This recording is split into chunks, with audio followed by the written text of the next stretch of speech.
Halo dan selamat datang kembali. Oke, hari ini kita punya topik yang jujur aja waktu Anda kirim materinya, saya sampai baca 2 kali. Mengejutkan ya? Mengejutkan banget.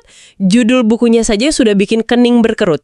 Yesus Kristus dan Kartu Tarot. Betul. 2 hal ini kan biasanya seperti minyak dan air. Yang satu dianggap suci, yang satunya lagi ya seringkali dianggap tabu atau bahkan dilarang. Justru itu yang bikin menarik untuk dibedah kan? Tepat, dan ternyata ada buku dari penulis Indonesia bernama Suhendri ST, judulnya Yesus dan 22 Pintu Kesadaran, yang mencoba menjembatani keduanya.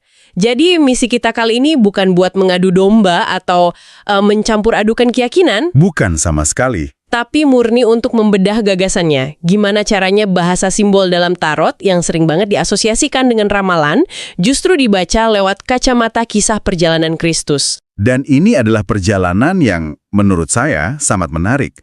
Karena ini memaksa kita untuk melihat simbol-simbol yang mungkin sudah kita kenal dengan cara yang sama sekali baru. Betul. Ini bukan soal benar atau salah, tapi soal gimana makna bisa ditemukan di tempat-tempat yang nggak kita duga. Persis. Oke, mari kita mulai dari orang di balik ide ini. Siapa sebenarnya Suhendri ini? Dari sumber yang Anda berikan, profilnya saja sudah agak kontradiktif ya. Iya kan?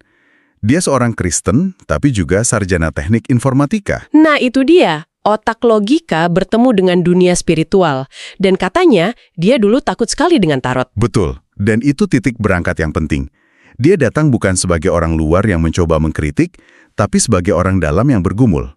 Dia tumbuh dengan keyakinan bahwa tarot itu ya melawan Tuhan. Titik baliknya terjadi sekitar tahun 2012, setelah dia memutuskan untuk nggak cuma takut, tapi benar-benar mempelajarinya secara mendalam. Oke. Dan kesimpulannya cukup radikal. Dia bilang di bukunya, intinya masalahnya itu bukan di simbolnya, tapi gimana kita sebagai manusia mengartikannya. Tunggu dulu. Bukankah ini kedengarannya seperti upaya untuk memaksakan makna atau mencari pembenaran? Pertanyaan yang valid. Maksud saya, tarot kan secara historis lekat banget dengan dunia okultisme dan ramalan. Di mana batasnya? Nah, buku ini mencoba menjawabnya dengan argumen mendasar. Simbol itu lebih tua dan lebih universal daripada bahasa tulisan. Maksudnya? Manusia kan menggambar di goa sebelum mereka menulis alfabet. Jadi gambar atau simbol itu punya kemampuan untuk bicara langsung ke alam bawah sadar kita, melintasi budaya dan waktu. Oke.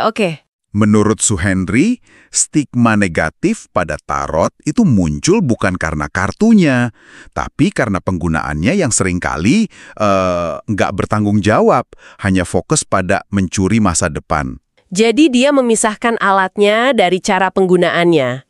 Kartu-kartu ini dilihatnya bukan sebagai alat ramal, tapi lebih kayak setumpuk cermin metaforis. Tepat sekali, untuk refleksi diri. Dia melihatnya sebagai bahasa visual, nggak beda jauh sama perumpamaan yang digunakan Yesus dalam Alkitab. Oh, menarik perbandingannya. Iya kan? Perumpamaan kan juga pakai simbol, penabur, biji sesawi, anak yang hilang, untuk menyampaikan kebenaran rohani yang lebih dalam. Dari situlah dia merumuskan gagasan inti yang dia sebut kristologi arketipal. Oke, ini istilah yang berat, kristologi arketipal. Mari kita pecah. Kristologi yang saya tahu itu kan cabang teologi yang bahas soal siapa Yesus, kodratnya, dan sebagainya. Sangat doktrinal. Betul, itu kristologi dogmatis. Nah, apa bedanya dengan versi arketipal ini? Perbedaannya krusial. Kristologi dogmatis fokus pada pertanyaan siapa Yesus secara metafisik.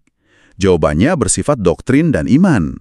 Nah, kristologi arketipal ini mengambil langkah mundur. Dia nggak bertanya siapa Yesus secara teologis, tapi pola universal apa yang diwakili oleh kisah hidup Yesus. Pola universal? Iya. Ia melihat perjalanan Kristus, kelahiran, pencarian, penderitaan, kematian, dan kebangkitan sebagai sebuah arketip, pola dasar perjalanan jiwa manusia. Saya mulai nangkep. Ini kayak konsep journey of the hero atau the hero's journey itu kan? Persis, analogi yang sempurna. Pola ceritanya selalu sama, panggilan, penolakan, ketemu mentor, lewat ujian, terus kembali bawa anugerah. Tokohnya bisa Luke Skywalker, Harry Potter, atau siapapun, tapi kerangkanya sama. Tepat. Jadi pendekatan ini melihat kisah Kristus sebagai versi paling murni dari perjalanan arketipal itu. Oke. Dan pendekatan ini sangat berutang pada pemikiran psikolog Carl Gustav Jung. Jung lah yang mempopulerkan konsep arketipe. Oh, ada hubungannya dengan Jung juga. Sangat. Jung sendiri sangat tertarik pada simbolisme Kristiani dan melihat Yesus sebagai simbol psikologis dari sang diri atau the self, titik keutuhan psikis. Dan, nah ini koneksi pentingnya, dalam sebuah kuliah tahun 1933, Jung secara eksplisit menyebut tarot sebagai gambar-gambar psikologis atau simbol arketipal yang mencerminkan aliran alam bawah sadar. Wow, jadi koneksi antara psikologi Jung, arketipe, dan tarot ini sudah ada sejak lama ya? Sudah ada. Buku ini berarti mencoba menarik benang merah yang sudah ada itu dan menghubungkannya secara spesifik ke narasi Kristus. Ini juga menjelaskan kenapa buku ini fokus ke satu jenis deck tarot spesifik kan? Betul sekali. Yaitu deck Waite-Smith. Kenapa harus deck yang itu? Nah, disinilah lapisan sejarahnya bikin semua ini jadi lebih masuk akal. Deck Waite-Smith, terbit tahun 1909, itu deck tarot paling populer dan berpengaruh di dunia. Iya, itu yang paling sering saya lihat. Tapi bukan cuma karena populer. Kuncinya ada pada para penciptanya. Arthur Edward Waite sebagai perancang konsep dan Pamela Colman Smith sebagai ilustratornya. Saya pernah dengar nama Waite, biasanya dikaitkan sama kelompok esoteris gitu. Kesannya jauh banget dari dunia Kristiani. Di permukaan, iya. Tapi ada detail biografinya yang sering kelewat. Waite itu dibesarkan dalam tradisi Katolik Roma yang taat dan waktu muda bahkan pernah jadi Miss Dinar. Serius? Iya. Pengalaman liturgis ini, dengan semua ritual, simbol, dan ceritanya, sangat membekas di dia. Jadi saat dia merancang deck tarot, dia nggak cuma memasukkan unsur esoteris kayak Kabbalah. Tapi juga... Dia juga menyuntikkan kepekaan mistik Kristiani ke dalamnya. Hasilnya, deck Waite-Smith terasa jauh lebih kontemplatif, lebih fokus ke perjalanan batin. Beda banget sama deck-deck sebelumnya. Ini benar-benar mengubah cara saya lihat deck itu, jadi DNA mistik Kristiani sebenarnya sudah ada di sana dari awal ya? Bisa dibilang begitu, meskipun mungkin tersembunyi. Lalu peran Pamela Colman Smith gimana? Perannya revolusioner.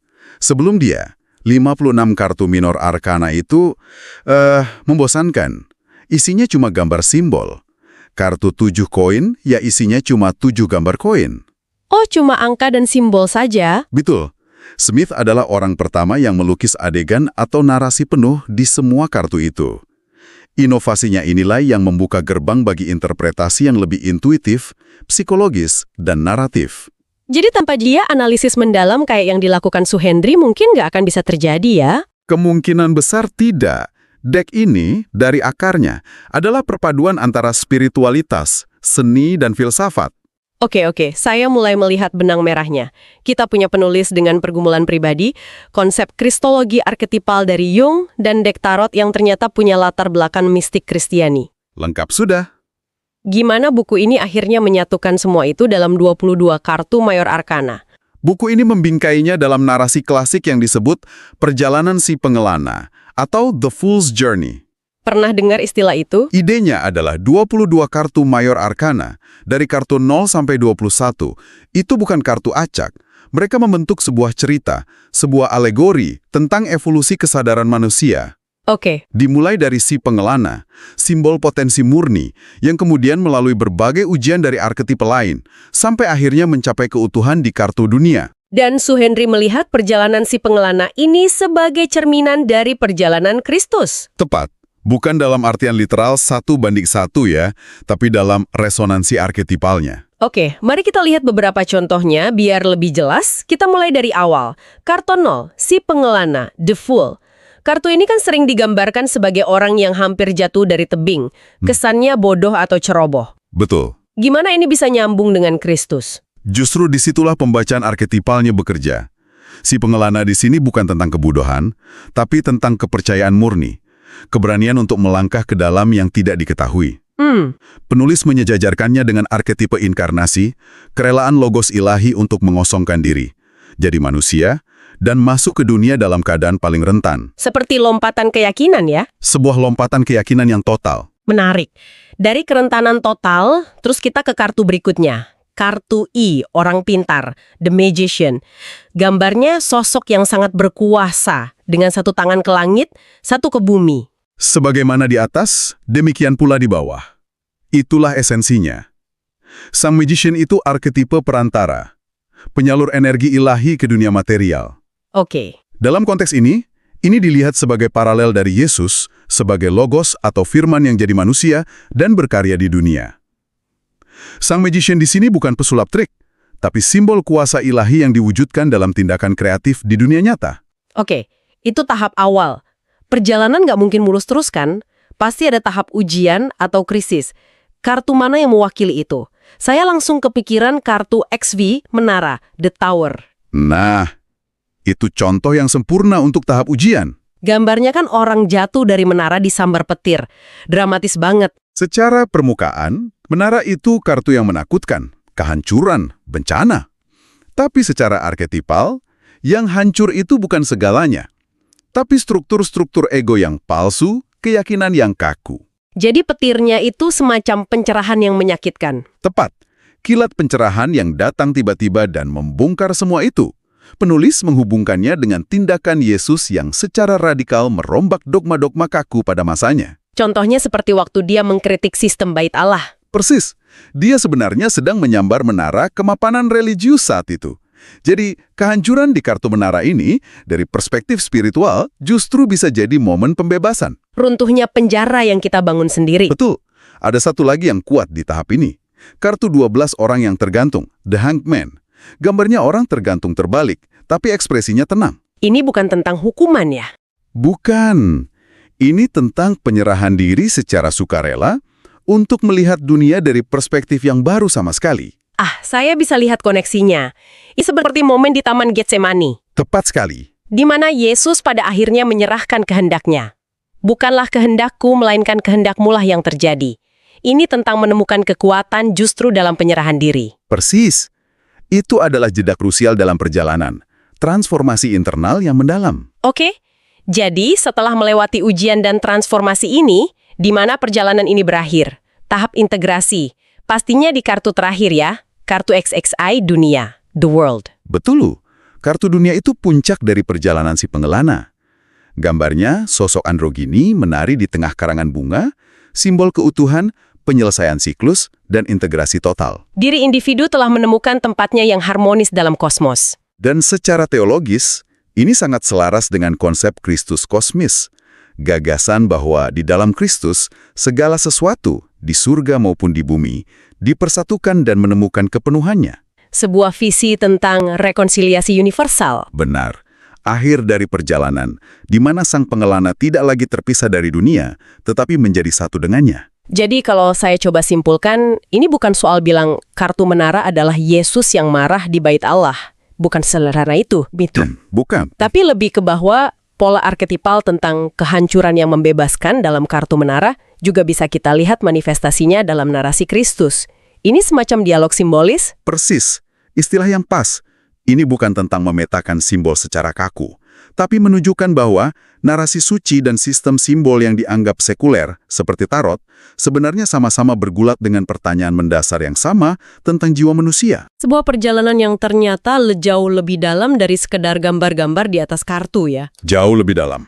Kita telah menjelajahi sudut pandang yang tak terduga, melihat bagaimana tarot bisa berfungsi sebagai bahasa refleksi bukan ramalan. Dan yang paling mengejutkan menemukan akar mistik Kristiani di balik dek tarot paling populer di dunia.